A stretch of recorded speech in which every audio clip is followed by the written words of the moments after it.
بسم الله الرحمن الرحیم. در درس گذشته برایتان تالی 9 را معرفی کردیم. امروز باز هم درس ما شما در پروگرام تالی 9 عملی کار میکنیم که امروز کار ما است How to create company in تالی 9. درست است. برای باز کردن پروگرام تالی 9 بالای تالی رایت کلیک و یا با دبل کلیک میتونین پروگرام تالی 9 را باز نمایید.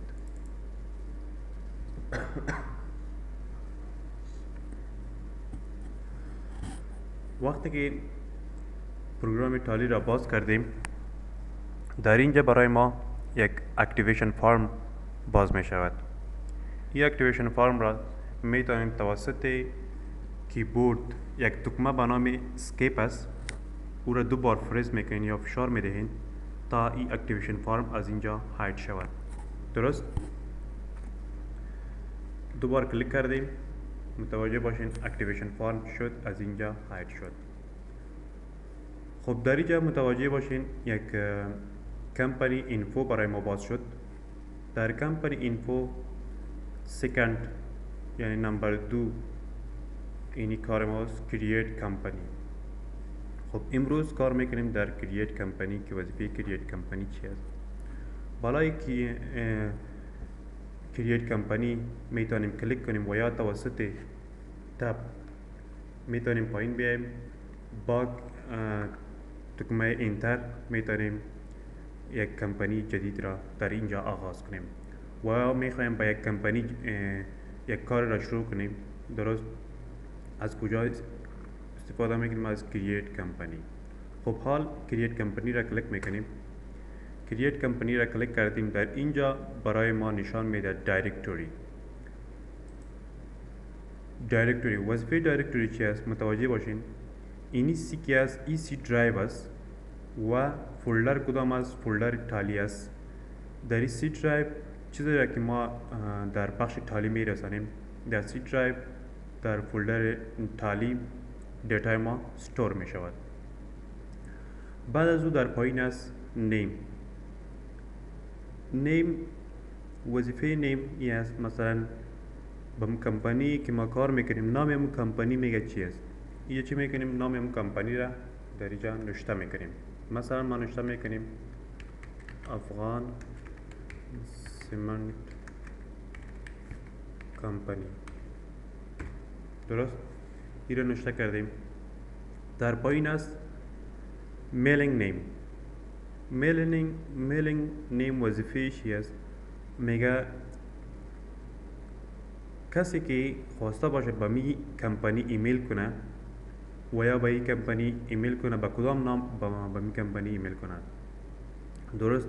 شما میتونید این نام را تغییر بدین و یا سیم تو سیم باشه، هر دو نام یک نام باشه. درست؟ خب ما هر دو را یک قسم جور کردیم. در پایین است آدرس.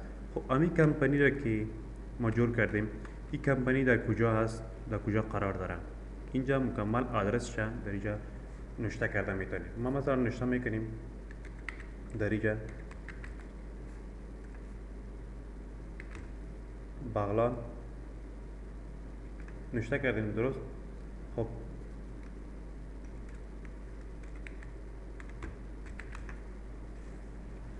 بغلان که ما نوشته کردیم، در پایین آمدیم در اینجا دیگه مشخصات میخواه.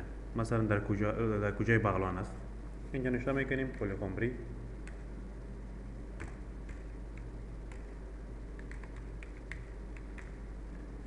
اینتر کردیم. خب شما میتونید مثلا اگر آدرستان زیاد باشه دیگه هم در پایین تایپ کرده میدانیم پولیخومبری افغانستان نوشته کردیم. درست؟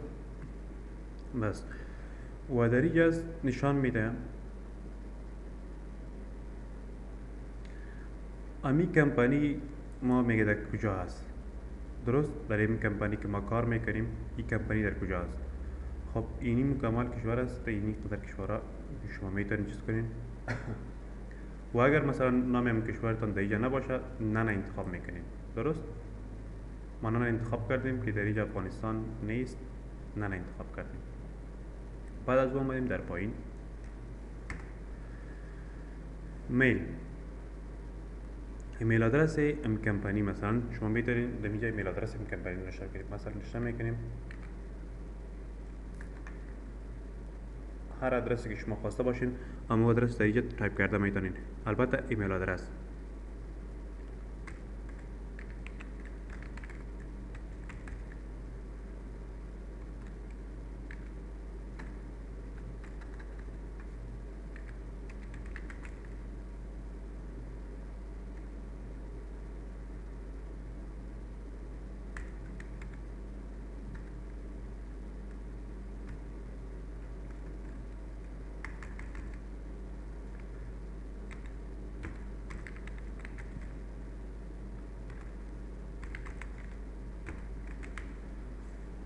خب ما ایمیل آدرس در اینجا تایپ کردیم.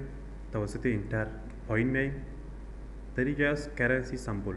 کاروبار شما یعنی پیسش با کدام پیسه است. شما میتونید اینجا دلار ساین انتخاب کنید و یا پیسه باشه، افغانی باشه، هر چیزی که باشه شما در اینجا انتخاب کردن میتونید.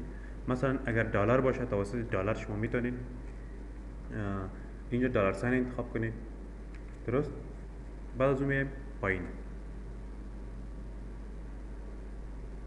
در مینتین اینجا برای ما نشان میده. خب اگر ما صرف فروش داشته باشیم چه استفاده میکنیم؟ اکاونت اونلی استفاده میکنیم در اینجا. و اگر هم فروش داشته باشیم و هم خرید داشته باشیم چی میکنیم؟ اینجا اکاونت ویت اینونتوری را استفاده میکنیم. درست؟ باید در اینجا این باشد اکاونت ویت اینونتوری، بخاطر که این انتخاب کردیم که هم ما فروش داریم و هم خرید داریم.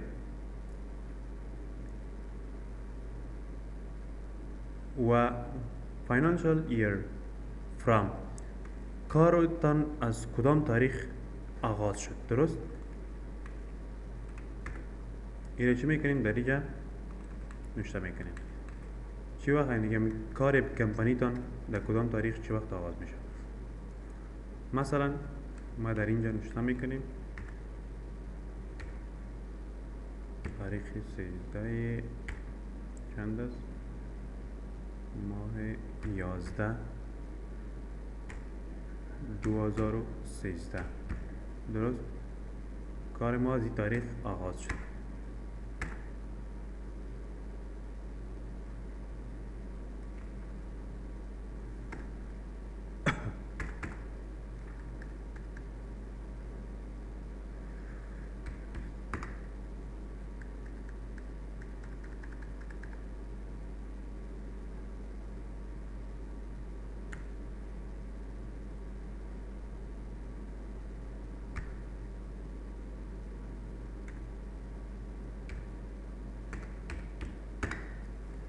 کار ما مثلا از تاریخ آغاز شد. خب در اینجا است beginning books beginning from، میگه از کمپانی خود در این کار در این وقت آغاز شد کارش و کار حسابتان چه وقت، مثلا حساب کتابتان چه وقت شروع شد و از کدام تاریخ محاسبتان شروع شده. چی میکنین؟ اینجا اون تاریخ درج میکنید. ما میگیم مردوش با یک تاریخ است، شما میتونید مردوش یک تاریخ سیم تو سیم بگیرین. و در پایین است تالی پاسورد. در تالی پاسورد شما میتونید مثلا در اینجا یک پاسورد انتخاب کنید. مثلا ما نوشته بکنیم 1 2 3. اینجا پاسورد دادیم که دیگه است باز کردن وقتی که ما انتر کنیم ریپیت هم پاسورد میگه دوباره در اینجا تایپ نمایید. باز نوشته میکنیم عین پاسورد نوشته میکنیم در اینجا این نوشته کردیم. بعد از اون انتر. خب در اینجا است use security control. وظیفه use security control چی است؟ اگر ما نو کلیک کنیم متوجه باشین در پایین آمد. درست؟ ما نو نمیخوایم کلیک کنیم. خب در اینجا است use security control. وظیفه نیازی است میگه دیگه یوزر هم جور میکنین و یا نه. اگر ما یس کنیم باز یک یوزر دیگه با ما اینجا باز میشه. نوشته میکنیم یس. متوجه باشین در اینجا آمد name of administrator. نام یوزر چی است نوشته میکنیم مثلا علی درست بعد از پایین کلیک میکنیم پاسورد چی است 321 این پاسورد دادیم مثلا دوباره پاسورد ریپیت یعنی تکرار میکنیم بعد از این پاسورد دادیم انتر خب در اینجا یوز تالی ادیت در اینجا میگه می پروگرام تالی رو دیگه کس هم استفاده کنه و یا نه درست شما میتونید مثلا اگر خواسته باشین دیگه کس استفاده کنه یس نوشته میکنید و اگر خواسته باشین که دیگه کس استفاده نکنه نو انتر میکنید پایین میاد بیس کرنسی سمبل خب سمبل کرنسی تان خب بیشتر هم براتون تکرار کردیم در بالا میگه سمبل تان باشه سمبل کرنسی بله ما انتخاب میکنیم به خاطر که کاربارتان اگر با دلار باشه دلار میگیریم و اگر با افغانی باشه اینجا افغانی رو نشون میکنیم خب امی کارتان میگه در کجا هست در کدام کشور است هر جایی که هست نام این کشور در اینجا تایپ میکنیم درست ما در اینجا نوشته میکنیم افغانستان درست است کار ما در افغانستان است انتر کردیم در اینجا وقتی که انتر کردیم نمبر آف دسیمال پلیس دسیمال اشاریه را میگم در اینجا میگه بعد از هر دو نمبر اشاریه بیاید شما میتونین برای بعد از هر دو نمبر اشاریه را انتخاب کنید و یا در اینجا بعد از 3 نمبر بعد از 4 نمبر وقتی که شما تایپ میکنید بعد از او اشاریه میاد بعد از او در اینجا سمبل امی سمبل اتومات بیاید در چیز در اکاونتتان و یا نه شما میتونید اگر خواسته باشین که بیاید انتخاب میکنید مثلا نوشته میکنیم یس نوشته کردیم تو در اینجا آمد خب شو اماونت is میلیون در اینجا از ما پرسان میکنم میگه کاروبارتان بسیار زیاد است و یا خرد است در اینجا نوشته میکنیم مثلا یس درست کار ما چی است خلاص